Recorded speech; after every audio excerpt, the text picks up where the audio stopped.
guys, welcome karibu sana to another episode of Flashpoint Show. My name is Sonia Jessica, and today we're talking to an amazing, beautiful, pretty lady, and her name is She. Please introduce yourself.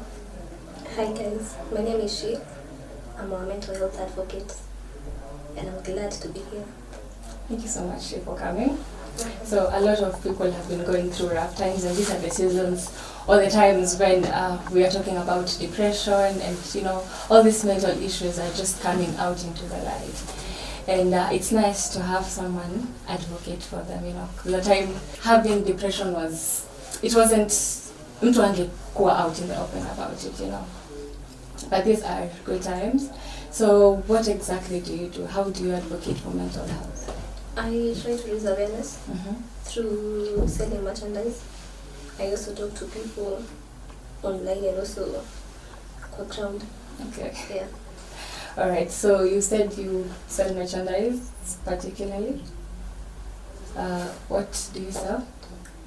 I sell t-shirts, hoodies, hats that bear mental health messages in an attempt to raise awareness.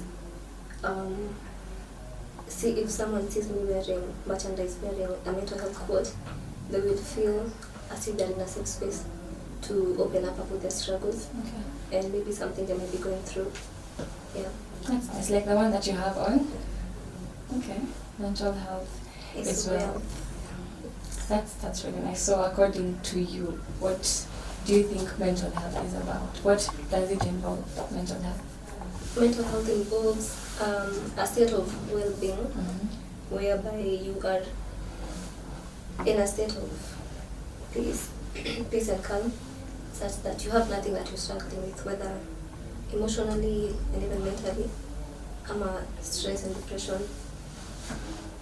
You are healthy, your mind is healthy, same way you'd say your body is healthy physically when you have no pains, whether it's your head or your hand or your legs. So when your mind is calm and you ain't dealing with anything, then you would say that your mental health is good. Okay. So you started an organization, Mental Health 254? Yes. So that's where, how does it work, Mental Health 254? I create content. It's a one-man show. I don't have a team that I work with. Okay. So I create mental health related content. I blog about the same. I share quotes. I enlighten people about mental health.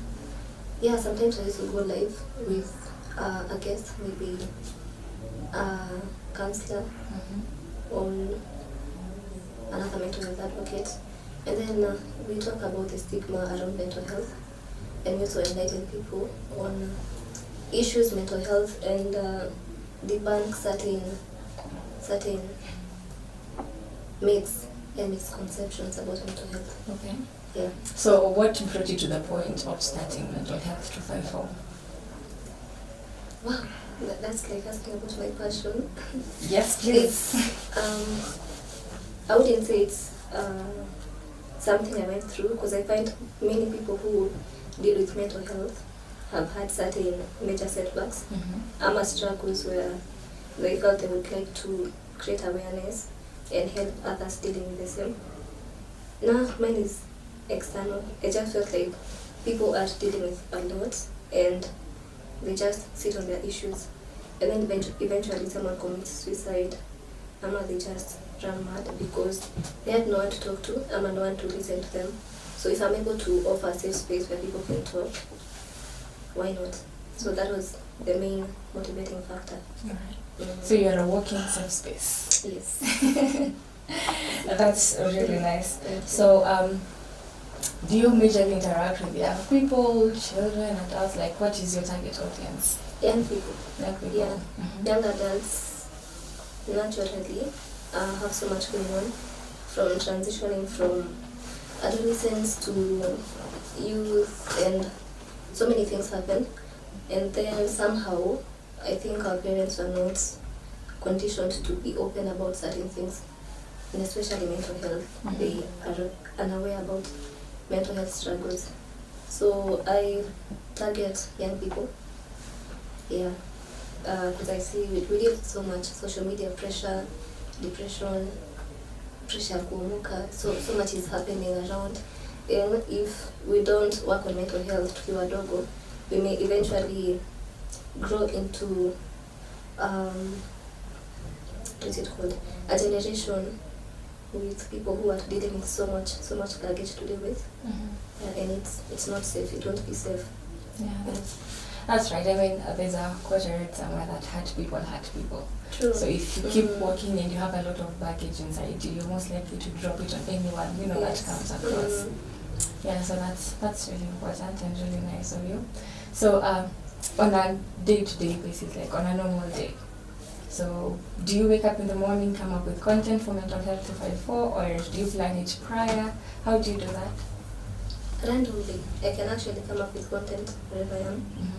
Yeah, whether I'm seated in a matatu, online, I just come up with content.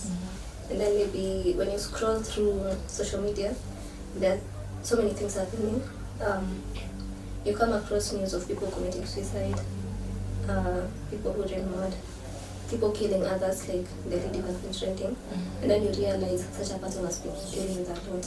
So in such a scenario, I come up with content that is going to enlighten someone. It may not enlighten everyone, but if someone gets the message and it helps them prevent a future occurrence of something, then there's no procedure to creating content. Okay. Okay, nice. Thank you. Okay, that's really nice. So you studied psychology, right? So how was that? How has that helped you transition into? Okay, how has that helped you develop mental health 254? Psychology, it's a very interesting course. So luckily we learned a lot about mental illnesses, addictions, gender identity issues. So I'm in a capacity to understand behavior better if I see someone dealing with mental health issues. Maybe as compared to, I would regard myself a little bit enhanced and informed compared to someone who's trying to deal with mental health simply because they went through something and they overcame, and maybe they have no knowledge of other mental illnesses and other mental health conditions. So having studied psychology and understanding mental illnesses and even the mind and behavior, it was easier for me to come up with the organization, because I'm so certain I wouldn't go misleading people with information that I've had, hearsay information, random information that I picked from anywhere. So I have a basis, I have a foundation from psychology. Yeah. That actually makes sense. Okay, so for example, you are on a matatu and you are going, what kind of thing can inspire you to create content? Like, for example, in a matatu. In a matatu? Have you been to Mombasa Road? Yes. There is major traffic. And imagine someone who has anxiety issues, and maybe someone, let me use anxiety for instance, and then you are stuck in traffic for so long, you may even develop an anxiety attack or some breathing problems, ama kitu kama hiyo. Okay, so out here, majorly people know mental illnesses as depression. So the people who think that depression is probably the only mental illness. So could you please shed some light on that? Which other mental illnesses are usually there? There are quite a number of mental illnesses and mental health conditions that people deal with, which are not brought to light. One could be maybe autism. It's a mental health condition, and it's not quite rampant, but I'm sure some people have heard of it. There's also bipolar and ADHD, which is attention deficit hyperactivity disorder, and also addictions could be termed as mental health conditions, not mental health illnesses. And also OCD, personality issues, all those are mental health conditions. So you'd find that there's just a random person, maybe someone you're just working with, who has a mental health condition, but you wouldn't know. Yes, The Yes. people who have OCD. How do people who have OCD act? Labda niko na OCD na. I don't know. You could be overly obsessed with cleanliness, having your things in order. Yes. Some of them have high levels of OCD. So you need everything to be in order, such that if, for instance, you have this, the way it is and you found it facing the other side, it actually disturbs your peace of mind. Okay. Okay. Alright, so do people have somewhere where they can go and get checked, or how do people realize I have a mental health condition? They need to learn how to deal with it. How do people know? You can get to know from others, maybe someone who is aware that you're dealing with something.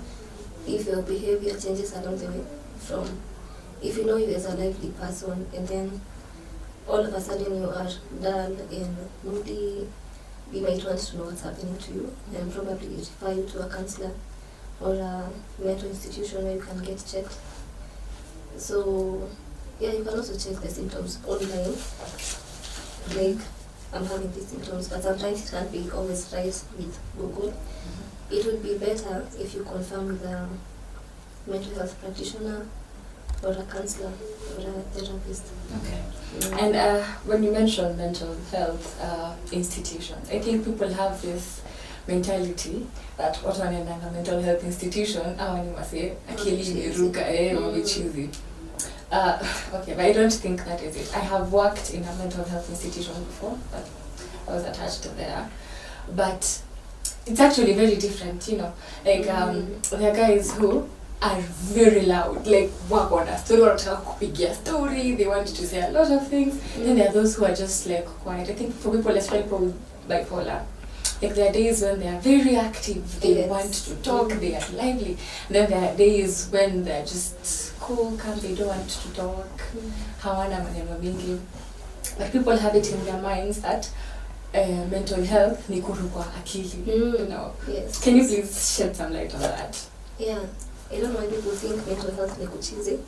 Even sometimes I come across people when I'm rocking this merchandise and then someone asks me, so unatuambia kuchizi ni utajiri? It doesn't make sense. So you have to start telling someone actually mental health means well-being. Mental illness ndio kuchizi. Yeah, so people have this notion that mental health institutes is watu wamechizi, which is not the case. People just have things they're dealing with. Okay. And it doesn't necessarily mean they have lost their mind. Maybe some, but usually people just need to slow down. Maybe you have anxiety issues, and maybe the place you are in, the place of work at home, it's triggering your anxiety. And mental health institutes offer safe spaces where you can be heard, you can be listened. No one judges you. You can't just tell your family member of a depression and they're like, it doesn't make sense to them. But in a mental health institute, you meet people who are warm towards you, who understand you, people who have been there, people who won't judge you. They don't know your past, so nobody's there to judge you. It's advisable to check in sometimes. Yeah. Okay, there's a time I was in a matatu, and then there was this lady who was going around with a pro forma, and it's written that she has schizophrenia and she needs to get her drugs. If she doesn't get her drugs, then she might have an episode. So the episode ni hizo, I don't really know. But people around her, there was this tout alikuwa anamwambia, you can't tell us that you have uko na shida ya akili if you're not walking around with drugs, you know, umechafuka nini. But actually it pained me so much because she's actually very right. If she doesn't get her drugs on time, then she might have an episode, which may now inaweza kuja eventually kwa sasa ndio anatembea kwa barabara na nini. So most times unaweza pata hawa sipo consider to wamechizi, they just need some drugs that can like calm them down. To stabilize them. Yeah, so if you had all the resources or as much resources as you needed at hand, what would you do to change that attitude or that mentality of people around?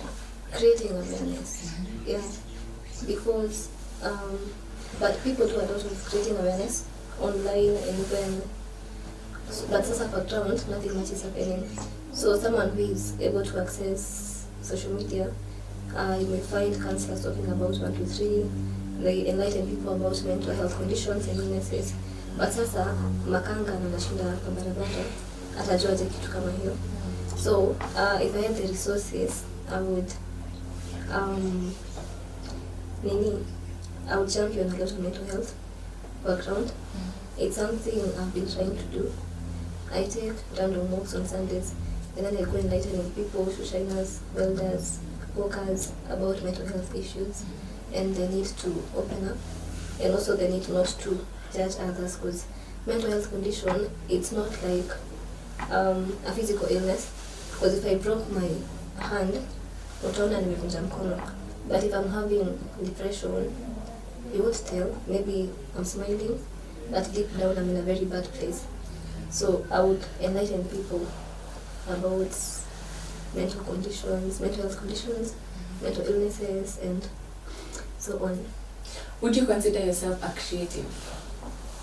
A creative? Yes, I create content. Okay. So if I owned one of the media stations and I tell you, okay, come and create awareness, how would that come about? Like, how would you do that? How would I do that? In a media house? Yeah. I would spend a lot of time talking about mental health in a manner that people understand. I wouldn't be there trying to use big terms. Maybe people watching or listening from the media, whatever, the media house, how I live you kizungu mingi. Yeah, I think I would try to be lenient with the fellow Kenyans when how I understand these things. Yeah, because that is very right. I think people, who do we target when we are creating awareness? Because unaweza pata the random guy who needs to know, we are not targeting them, because there are a lot of most awareness is done on social media, right? But the people who do not have access to social media, but they also still need to know that there is something called mental health. It is important. They also need to know about mental health.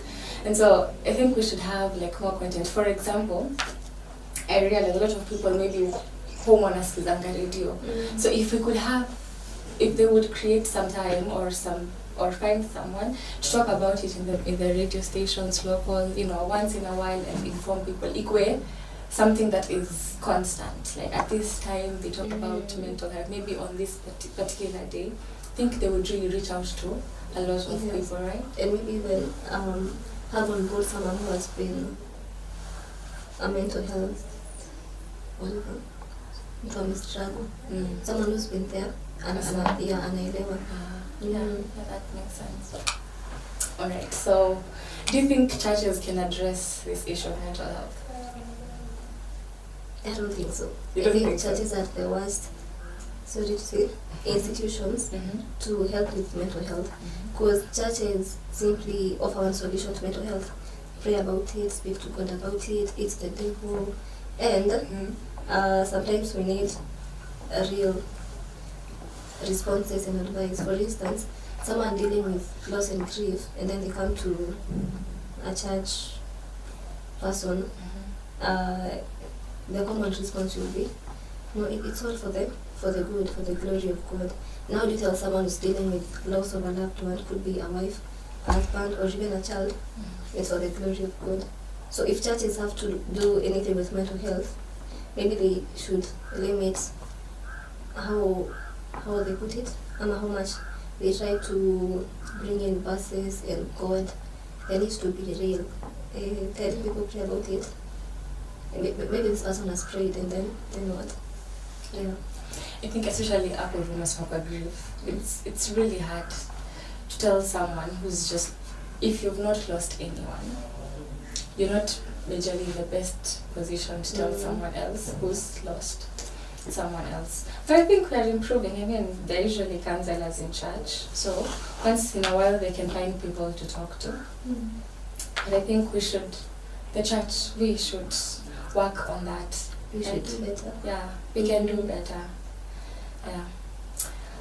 Okay, the government, do you think they can do something better about it? Yeah, they should. They can do better. Maybe if it's possible, they can get counselors who are readily available anytime. Maybe they can place these counselors in schools, workplaces, various institutions, and make it affordable for Kenyans, because nowadays counseling is a luxury. Plus, with everything happening with the country, I don't think anyone will start considering attending a counseling session, because that is too much money. Maybe a session is like 2,000, 3,000. Nah, you have to refill your gases, which is so expensive. So, priorities. Maybe if the government could do something about it, make it affordable, or even for free, maybe there can be government counselors who are easily and readily available for free. It might be, yeah. That is good. You see, for example, in hospitals, I think the counselors that probably get no one to counsel about HIV. Like, you won't get people unless you have a hospital that has the unit, the mental unit. It would be so hard for you to find someone who would like just talk to you about any other thing in general, unless they see there's a condition. Unless, for example, you come with this. Maybe umevunjika mguu na ulijivunja mguu. Now, then that's when they see the need of inviting a counselor. Yes. But probably that's not supposed to be it, right? Yeah. Okay. If, for example, someone would come to you, be like, so I'm struggling with 1, 2, 3, maybe I'm feeling so bad, home is not comfortable, like, how would you help that kind of a person? First, I would offer a listening ear without judging that person. Maybe where they come from, they have been judged a lot about the same, and maybe they were not even heard when they shared their struggles. I would listen to them without judging them, offering them a safe space, and work with them through the journey of recovery and healing, and